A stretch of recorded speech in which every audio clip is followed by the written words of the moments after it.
सत श्री अकाल, नमस्कार दोस्तों। आप देख रहे हो S4 सुख व्लॉग्स। मैं उम्मीद करता हूँ आप सभी बहुत अच्छे होंगे। दोस्तों, मेरी प्रीवियस वीडियो को बहुत अच्छा रिस्पांस देने के लिए आप सभी का बहुत बहुत शुक्रिया। आज की वीडियो मैं बना रहा हूँ जी कॉस्ट ऑफ लिविंग की। कॉस्ट ऑफ लिविंग एक बहुत हॉट और इमर्जिंग टॉपिक है। वर्ल्ड वाइड ही पूरी दुनिया इससे परेशान है। इन्फ्लेशन की वजह से लोगों ने अपने डिसीज़न मेकिंग में बहुत सारे बदलाव किए हैं। इस दौरान न्यूजीलैंड को अगर आप एक होम कंसिडर कर रहे हो या न्यूजीलैंड आने का सोच रहे हो तो ये वीडियो आपके लिए है। कॉस्ट ऑफ लिविंग में बहुत सारे फैक्टर्स कंसिडर किए जाते हैं। आज की वीडियो में उन फैक्टर्स में से कुछ चंद फैक्टर्स मैं आपके सामने रखूँगा और इसको बहुत ही सिंप्लीफाई करूँगा।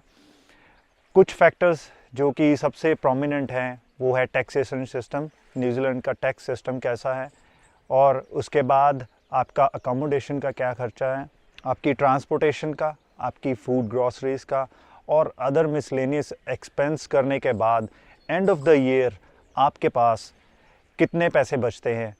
क्योंकि माइग्रेशन करने का एक सबसे बड़ा रीज़न यही होता है कि आपकी क्वालिटी ऑफ लाइफ और आप कितने अच्छे पैसे बना सकते हैं।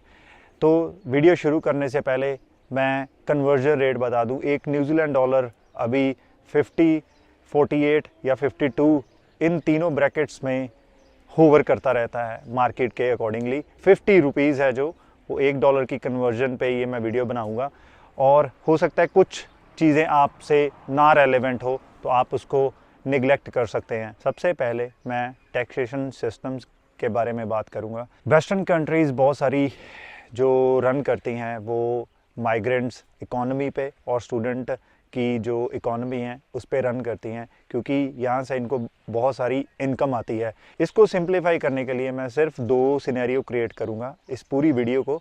सबसे पहले मैं एक सिंगल पर्सन जो कि न्यूजीलैंड में रह रहा है एज ए फुल टाइमर उसकी बात करूँगा, और उसके बाद कपल जो रह रहे हैं न्यूजीलैंड में उनके बारे में बात करूँगा ताकि आपको अंडरस्टैंड करने में बहुत आसानी हो सके। सबसे पहले टैक्सेशन सिस्टम की बात करते हैं कि यहाँ पे वीकली एक्सपेंस चलते हैं तो वीकली ही सैलरी मिलती है आपको। यहाँ पे मल्टीपल ब्रैकेट्स हैं जिसके बेस पे आपसे टैक्स लिया जाता है। उसमें सारी जो ब्रैकेट्स हैं वो मैं आपको एक्सप्लेन नहीं करूँगा, लेकिन मैं कुछ चंद एक्सप्लेन करूँगा जो आपके साथ रेलेवेंट हो सकती हैं। सबसे पहले 0 to 10% टैक्स उसको पड़ता है जो $1 से लेके 15,000 तक अर्न करता है। चाहे आप 500 अर्न करें, चाहे 50 अर्न करें, चाहे 100, 200, 300, 1000 भी अर्न करेंगे तो आपको 10.5% टैक्स देना पड़ेगा। उसके सबसे एंड वाली ब्रैकेट है 39% की। उस ब्रैकेट में अगर आपकी इनकम 180,000 से ज़्यादा है, $1,80,000 से ज़्यादा है, तो आपको हाईएस्ट ब्रैकेट जो कि 39% है वो टैक्स देना पड़ेगा। और ऑन टॉप ऑफ दैट अगर आप ओवर टाइम करते हैं तो उस पर सेकेंडरी टैक्स और लगेगा।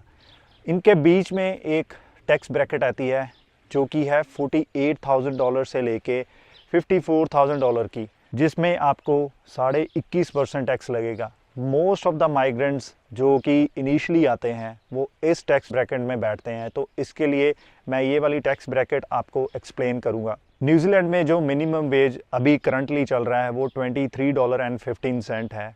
अगर यहाँ पे लीगली किसी भी एम्प्लॉयर के पास अगर आप काम करोगे तो आपको मिनिमम $23.15 एम्प्लॉयर को आपको देने ही पड़ेंगे। कम हुए तो आप कंप्लेन कर सकते हैं। फर्स्ट सिनेरियो मैं ये क्रिएट करूँगा कि अगर एक पर्सन मिनिमम वेज पे काम कर रहा है $23.15 पे फुल टाइम जो कि 40 आवर्स बनते हैं, तो उसको कितनी सैलरी आएगी।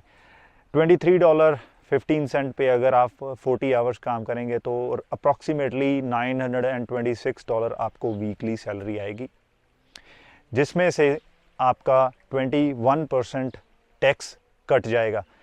एनुअली अगर इसको कैलकुलेट करें तो ये $48,000 बनता है। $48,000 को आप 21% अगर उस पर टैक्स लगाएंगे तो ये रफली $10,000 बन जाते हैं। तो यहाँ पे है $48,000 जो कि आपकी एनुअल इनकम है मिनिमम वेज पे, उसमें से आप $10,000 माइनस कर दीजिए। टैक्स के बाद जो आपका मेजर एक्सपेंस न्यूजीलैंड में अकॉर्डिंग टू मी आएगा वो है जी अकोमोडेशन का, रहने सहने का। देखिए अकोमोडेशन बहुत सारे फैक्टर्स पे डिपेंड करती है, बहुत सारे सरकमस्टांस पे डिपेंड करती है, लेकिन जो एवरेज रेंट मैं बता रहा हूँ $160 से लेके $250 तक होवर करता रहता है, इस दौरान चेंज होता रहता है। ये लोकेशन पे भी बेस्ड है, ठीक है जी, ये सिटीज़ पे भी बेस्ड है, सबर्बन एरिया पे भी बेस्ड है। तो जैसे मैंने बात करी, ये मल्टीपल फैक्टर्स पे बेस्ड है। अगर आप सिटी सेंट्रल में रहते हैं तो आपको ज़्यादा रेंट पे करना पड़ सकता है, अगर आप सिटी से दूर रहते हैं तो आपको कम रेंट पे करना पड़ सकता है। तो मैं एवरेज $200 पर वीक, जो कि रेंट मेरे को लगता है ऑकलैंड और वेलिंगटन में यही रेंट चलता है मोस्टली, उसको पकड़ के चलें आप, तो $200 आपके पर वीक के और मंथ के हो गए $800। अगर आप इसको 52 से मल्टीप्लाई करें तो ये हो जाता है जी $9600। तो $9600 रफली मैं इसको $10,000 कह सकता हूँ। तो यहाँ पे हमारी फिगर थी $48,000, जो कि आपने 12 मंथ में अर्न करनी थी। 48 में से 10,000 माइनस हो गया, आपके पास अभी बचे हैं 38,000 में से आप सबसे पहला खर्चा जो कि अकोमोडेशन का है 10,000 वो माइनस कर दीजिए। अभी करंटली आपके पास $28,000 बचे हैं। अकोमोडेशन में बहुत सारी शेयरिंग फैसिलिटी भी है, आप शेयरिंग में भी रह सकते हैं। कुछ लैंडलॉर्ड आपसे यूटिलिटी का भी चार्ज करते हैं, जैसे इलेक्ट्रिसिटी, वाटर और इंटरनेट का आपको अलग से पैसे देने पड़ते हैं, जिसका बिल मंथली आता है। फॉर एग्जांपल एक लैंडलॉर्ड के पास 5 टेनेंट हैं, 500 उसका यूटिलिटी का बिल आया, तो वो आपको मंथली $100 एक एक्स्ट्रा देने पड़ सकते हैं। यूटिलिटी का मैं निगलेक्ट करता हूँ, अभी मैं सिर्फ आपको मोटे मोटे खर्चे बता रहा हूँ कि एक तो हमारा हो गया टैक्स का $10,000, ठीक है जी। फिर हमारा हो गया जी अकोमोडेशन का, अगर $200 आप लेके चल रहे हैं तो वो भी $10,000 के आसपास हो जाएगा। तो आपका अभी करंटली बैलेंस है जी 28,000। उसके बाद जो आपका मेजर एक्सपेंस आएगा वो आएगा जी फूड और ग्रॉसरी का। देखिए, अगर आप सिंगल पर्सन है, ठीक है, आपके पास एक या दो ऑप्शंस ही होती हैं, या तो आप खुद कुकिंग कर सकते हैं या आप अपने लैंडलॉर्ड के साथ शेयरिंग में कुकिंग कर सकते हैं। दोनों ही केसेस में आपको कुछ ज़्यादा बचत नहीं होगी, सिर्फ आपका टाइम ज़रूर बचेगा, क्योंकि एज ए सिंगल पर्सन आपके पास बहुत कम टाइम होता है कुक करने का। तो मैं रफली ये कॉस्ट मैं आपको बताऊंगा, तो आप $70 से $80 आप वीकली खर्च कर देंगे ग्रॉसरीज़ पे, ठीक है जी। ये डिपेंड करता है, अगर आप बेसिक खा रहे हैं, ठीक है, कुछ एग्जॉटिक नहीं खा रहे, कुछ फैंसी नहीं खा रहे, बिल्कुल बेसिक आपकी डाइट है, ठीक है, तो $70 से $80 आपकी कॉस्ट आ जाएगी। तो $80 को हम अगर मंथली देखें तो वो हो जाता है जी $320 आपके मंथली हो जाते हैं। अगर आप इसको एनुअली कैलकुलेट करो तो वो 3600 के आसपास हो जाता है। हमारा बैलेंस था $28,000, उसमें से 36 आपने और माइनस कर देना है, ठीक है जी। तो आपके पास अभी जो बैलेंस आया है ये आपका अभी इन हैंड है, ठीक है जी। तो इसके बाद जो आपकी कॉस्ट फूड और ग्रॉसरीज़ के बाद जो कॉस्ट आपको आएगी वो आएगी जी ट्रांसपोर्टेशन की। न्यूजीलैंड की ट्रांसपोर्टेशन कुछ बहुत अच्छी नहीं और ना ही रिलायबल मानी जाती है। तो अगर आप इनिशियली आए हैं तो मैं कंसिडर करता हूँ कि आपने एक 2000 की गाड़ी ले ली है, ठीक है, कोई इंस्टॉलमेंट नहीं है। फ्यूल का कॉस्ट आपका एटलीस्ट $100 के आसपास वीकली आएगा। फ्यूल की कॉस्ट जो अभी न्यूजीलैंड में चल रही है वो $2.50 के आसपास मंडराती रहती है, होवर करती रहती है, कभी कम हो जाता है, कभी ज़्यादा हो जाता है। आपका डेली कम्यूट कितना है, आपकी गाड़ी का इंजन साइज़ क्या है, एफिशिएंसी क्या है फ्यूल की, इसके अकॉर्डिंगली भी आपके फ्यूल के जो चार्जेस हैं वो कम या ज़्यादा हो सकते हैं।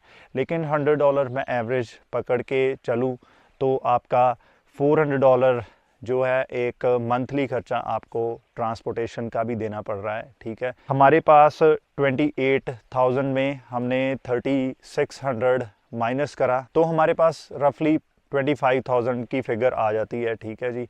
थोड़ा बहुत ऊपर नीचे हो सकता है, तो इसमें आप ट्रांसपोर्टेशन का भी अभी ऐड कर दीजिए 4,500 या 4,000 भी ऐड कर दीजिए, तो 25 में से आप 4,000 ऐड करेंगे तो अभी आपके पास जो फिगर है वो है जी 21,000 के आसपास, ठीक है जी। 21,000 ये तो हो गया आपका जी मेजर जो कॉस्ट आपको आएगी ही आएगी। आप अवॉइड कर सकते हैं अगर आपका शायद कोई फैमिली मेम्बर यहाँ रह रहा है, ठीक है, आपका कोई फ्रेंड रह रहा है जो आपसे बहुत कम रेंट ले रहा है, ठीक है, तो कॉस्ट वेरी कर सकती है। उसके बाद आ जाती है जी मिसलेनियस कॉस्ट। मिसलेनियस कॉस्ट में देखिए मेडिकल खर्चा जो गवर्नमेंट हॉस्पिटल में वो फ्री है, लेकिन आपको बहुत ज़्यादा वेट करनी पड़ती है, तो लोगों को मजबूरन प्राइवेट फैसिलिटीज़ में जाना पड़ता है। तो प्राइवेट फैसिलिटी पेड है, ठीक है, डॉक्टर की विज़िट भी पेड है, इवन दो आपका जो खुद का डॉक्टर होगा उसकी भी विज़िट पेड है, कुछ भी फ्री नहीं है। प्राइवेट विज़िट में आपको प्राइवेट इंश्योरेंस करवानी पड़ेगी, उसके आपको अलग से पैसे देने पड़ सकते हैं। तो मिसलेनियस कॉस्ट में देखिए आप 365 डेज़ तो काम नहीं कर सकते, ठीक है, कुछ दिन हो सकता है आप बीमार हैं, काम पे नहीं जा सके, तो उसके अकॉर्डिंगली आपको पैसे कम आएंगे, ठीक है जी। तो मिसलेनियस कॉस्ट में एक तो आ गया जी मेडिकल का रीज़न, ठीक है जी। ऊपर से आप पूरे ईयर में आपके दोस्त बन गए, आप दोस्तों के साथ घूमना शुरू कर दिया, ठीक है, आप बाहर जा रहे हैं, खाना खा रहे हैं, कुछ बाय कर रहे हैं, ऐसी बहुत सारी मिसलेनियस कॉस्ट ऐड हो जाती हैं। तो मिसलेनियस कॉस्ट आप और पकड़ के चलो $3000 भी आप एनुअली पकड़ के चलो, तो आपके पास अभी जो फाइनल बैलेंस आसपास 17 to 18,000 जो कि एक नेट इनकम आपके इन हैंड आएगी, ठीक है जी। ये वेरी कर सकती है, बहुत सारे फैक्टर्स हैं इसमें वेरी करने वाले। एक डिपेंड करता है कि जैसे आप फेसबुक मार्केट प्लेस पे सर्च करोगे सबसे पहले अगर अकोमोडेशन का, तो आप कोशिश करो कि सस्ती से सस्ती अकोमोडेशन, लेकिन सस्ती अकोमोडेशन के चक्कर में आपने अपनी खुद की हाइजीन भी देखनी होती है। कई बार अकोमोडेशन आपको बहुत ही अनहाइजीनिक कंडीशन में या लो स्टैंडर्ड में मिलती है, जो कि आपकी हेल्थ के लिए यहाँ पे अच्छा नहीं है। आप जैसे वेरी कर सकते हैं फैक्टर्स, तो अकोमोडेशन में आप कोशिश करिए कि अफोर्डेबल ऑप्शंस ढूंढें, ठीक है जी, देखें। फिर ग्रॉसरीज़ में तो मैं ये कहता हूँ कि ग्रॉसरीज़ में आप कुछ भी अफोर्डेबल ना बाय करें। हेल्थ इज़ वेल्थ, तो हेल्थ को फॉरमोस्ट ऊपर रखें, ठीक है जी। जितना भी खर्चा होता है आप हेल्थ के ऊपर ज़रूर लगाएं। उसके बाद टैक्सेशन सिस्टम है जी, वो तो आप अवॉइड कर ही नहीं सकते। वो तो आपको जैसे कह लो कि आपको सैलरी ही टैक्स कट करके आएगी, ठीक है जी। वो टैक्स सबसे पहले कट करेंगे, फिर आपको सैलरी देंगे, सो आप वो अवॉइड नहीं कर सकते। मिसलेनियस कॉस्ट भी आप अवॉइड नहीं कर सकते, ठीक है जी। ट्रांसपोर्टेशन भी अवॉइड नहीं कर सकते, क्योंकि न्यूजीलैंड का वेदर बहुत ही एक डिफरेंट हो जाता है, कई रेन बहुत रहती है यहाँ पे, ठीक है, तो ट्रांसपोर्टेशन में आपको बहुत दिक्कत हो सकती है। तो आप कोशिश करें कि आपका घर एक तो अफोर्डेबल हो, एक पब्लिक ट्रांसपोर्ट अगर आप इनिशली यूज़ करें तो बिल्कुल उसके पास हो, ट्रेन स्टेशन या बस स्टैंड के पास हो। तो मैंने जो फिगर बताए जैसे एक पर्सन फुल टाइमर की, ठीक है, तो ये $17,000-18,000 आप मतलब बचा लेंगे एक साल का, जो रफली 9 से 10 लाख रुपीज़ बन जाते हैं इंडिया के, ठीक है जी। आप इसको मल्टीप्लाई कर सकते हैं 17-18,000 को अपनी कंट्री के अकॉर्डिंगली, तो आप देख सकते हैं कि आपके कंट्री में 17-18,000 की वैल्यू कितनी बन जाती है। ये तो हो गया जी सिंगल पर्सन की जो सरकमस्टांस और फैक्टर पे उसको कॉस्ट पे करनी पड़ सकती है।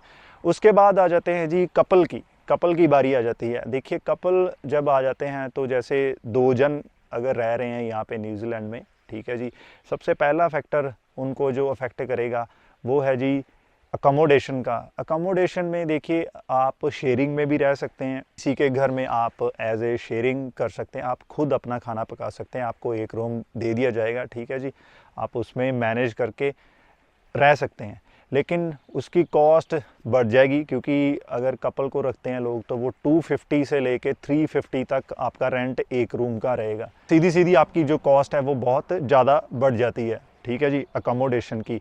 अगर फॉर एग्ज़ाम्पल आप मान के चलिए कि आप $300 भी दे रहे हैं, एक वीक का $300 भी दे रहे हैं, तो आपको मंथली $1200 देना पड़ेगा एज ए रेंट। तो एनुअली ये तकरीबन 13 to 14,000 हो जाता है। सो मिनिमम वेज पे अगर आप फुल टाइमर हैं तो अगर $12,000 या $14,000 आप एनुअली सिर्फ अकोमोडेशन का पे कर रहे हैं। फिर उसके बाद बात आ जाती है जी फूड ग्रॉसरीज़ की। फूड ग्रॉसरीज़ में भी देखिए सिंगल पर्सन के पास एक अलग सिनेरियो है, कपल के पास एक अलग जो है ग्राउंड्स हैं। उसमें क्या होता है कि डिफरेंट बिहेवियर होता है, डिफरेंट हैबिट्स होते हैं, ठीक है।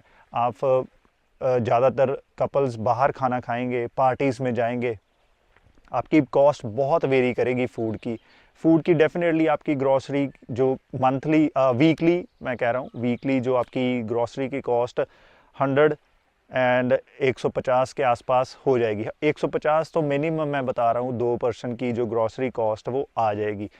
तो ऐसे में आपकी जो ग्रॉसरी का भी जो एक लेवल है वो भी 15,000 के आसपास हो जाएगा, ठीक है जी। 15,000 आपका अकोमोडेशन का हो गया, 15,000 आपकी ग्रॉसरी का हो गया, 30,000 ये हो गया आपका सीधा सीधा ही, अगर आप कपल हैं तो, ठीक है जी। ये मैं मतलब हाईएस्ट पॉइंट बता रहा हूँ आपके सरकमस्टांस, फिर मैं वही बात कर रहा हूँ कि आपके चेंज जरूर हो सकते हैं, फैक्टर्स डिपेंड करते हैं चीज़ों के। फिर ट्रांसपोर्टेशन में भी अगर आप दोनों जन काम कर रहे हैं तो उसमें एक प्रॉब्लमेटिक सिचुएशन ये आती है सबसे ज़्यादा कि आपके दोनों के डिफरेंट टाइमिंग होते हैं काम शुरू करने के, ख़त्म करने के। एक कार से आपका जो क्या कहते हैं गुजारा नहीं होता, तो आपको कारें भी दो लेनी पड़ेगी। फ्यूल कॉस्ट जैसे मैंने वहाँ पे बताई कि $100 वीकली, यहाँ पे वो $200 हो गई है, ठीक है जी। तो $800 मंथली हो गया, सीधा ही कॉस्ट भी डबल हो चुकी है आपकी, वो भी $10,000 के आसपास आप दोनों गाड़ी में फ्यूल डलवा रहे हैं।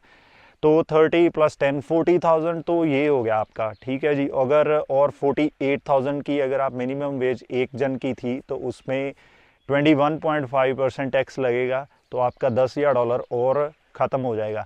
तो कहने का मतलब ये है कि अगर आप कपल हैं, ठीक है, दोनों जाने मिनिमम वेज पे फुल टाइम काम कर रहे हैं, तो एक जन की जो सैलरी है वो आपके सिर्फ खर्चे ही मैनेज कर पाएगी।